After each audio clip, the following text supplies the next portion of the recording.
Welcome to Bite Size SEO News, where I find the top 3 news in digital marketing so you don't have to, where I make news easy to digest and easy to follow. If you want to read the article, links are posted in the show notes below so you never have to worry about FOMO. My name is Rich Ung, your host. Today is August 10th, 2021, episode 4. Coming up, fresh out of the oven are today's top 3 news you definitely don't want to miss. Story 1. Instagram tests ads in its Shops tab. Story 2. Amazon lures advertisers from Facebook after Apple privacy shift. Story 3. TikTok overtakes Facebook as world's most downloaded app. Let's get into it.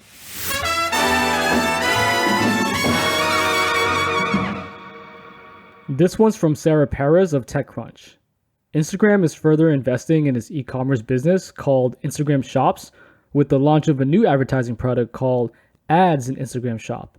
The company says it's currently testing the new format, which includes both single images and the option for an image carousel, with select US-based advertisers ahead of an expansion to other markets in the next coming months. Instagram Shops was first introduced last year as part of a larger effort at Facebook to make its social platforms not just a place to connect with friends and follow favorite brands, but also an online shopping destination with an integrated checkout experience. Naturally, this type of initiative also lends itself to Facebook's advertising model, as brands looking to connect with consumers could pay for expanded reach. Like Instagram's other advertising products, ads in Instagram Shop will launch with an auction-based model, the company says. The ads will only appear on mobile, as the Instagram Shop tab is a mobile-only feature. However, how many ads an individual consumer sees will be based on how they use Instagram and how many people are shopping in the Instagram tab. The company plans to monitor consumer sentiment on this point in order to balance ads and content. Instagram hasn't yet disclosed an exact time frame for rolling out the ads more publicly, but says the plan is to expand the new format to advertisers in other non-US markets over the next several months. If this story appeals to you, you can read more about it in the show notes links to the article. Next story. This one's from Spencer Soper of Bloomberg. Amazon's move into digital advertising so far has mostly come at the expense of market leader Google, since shoppers often bypass the search giant and look for products directly on Amazon. Now, the world's largest online retailer is starting to grab advertisers from Facebook too. For years, Facebook, number 2 in US digital ad sales, was largely immune from such encroachments because social media sites were considered distinct from the search advertising prominent on Amazon and Google. Then, in June, Apple introduced privacy changes on iPhones that made Facebook advertising less effective. That prompted some brands to seek alternatives to advertising on the social media giant and its Instagram unit. Amazon, with an estimated 153 million US Prime subscribers, was an obvious choice. The shift from Facebook to Amazon is nascent, and it's too early to gauge how widespread the phenomenon is or how enduring it will be. And many brands remain reluctant to sell on Amazon because they fear losing a direct connection with customers. But New York marketing agency Ballardi Wong, whose 300 clients include furniture maker Blue Dot and apparel seller Bombas, said more than 40% of its rosters in June reported a decline in the performance of their Facebook ads, sending them rushing for other options. Now, thanks to Apple, Amazon has an opportunity to grab even more of the ad market. An iPhone software update in June asked app users whether they were willing to have their internet activity tracked.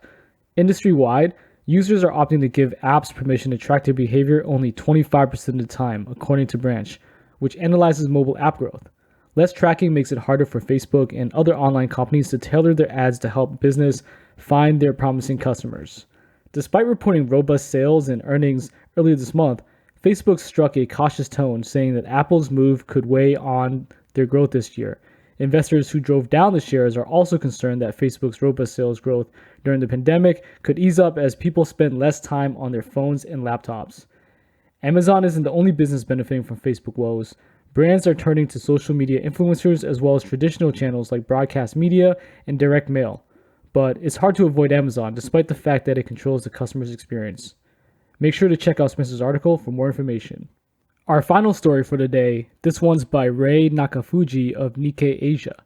A global survey of downloads in 2020 shows TikTok, a video sharing app developed in China, on top of the list of social media providers for the first time since the study was first conducted in 2018.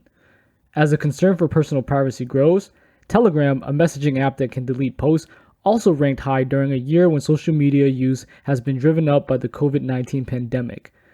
ByteDance launched the international version of TikTok in 2017 and has since overtaken Facebook, WhatsApp, Instagram, and Facebook Messenger, all of which are Facebook owned and downloads even in the US. Some believe that personal information shared with TikTok is not secure. In 2020, former President Donald Trump called on the company to sell off its US operations or be banned. The app's popularity nevertheless grew during the pandemic when it became the leading download in Europe, South America, and the US. Joe Biden, Trump's successor, withdrew the presidential executive order, but uncertainties remain elsewhere. While the Financial Times reported on Sunday that ByteDance has revived plans to go public in the coming months, a spokesperson told Nikkei Asia on Monday that the article was inaccurate, insisting that the company has no current plans for a stock market listing. If you'd like more info, you can check out Ray's article in the show notes. That's it for today's show. We've made it to the end. You're good to go and ready for the day. If you've enjoyed this podcast, please rate the show so it helps spread the news and I can continue doing what I do best, which is providing you the latest SEO news you just cannot miss. Served tapas style, making it easy on the stomach and on the go. Once again, I'm your host, Rich Ung, and I'll see you on the flip side.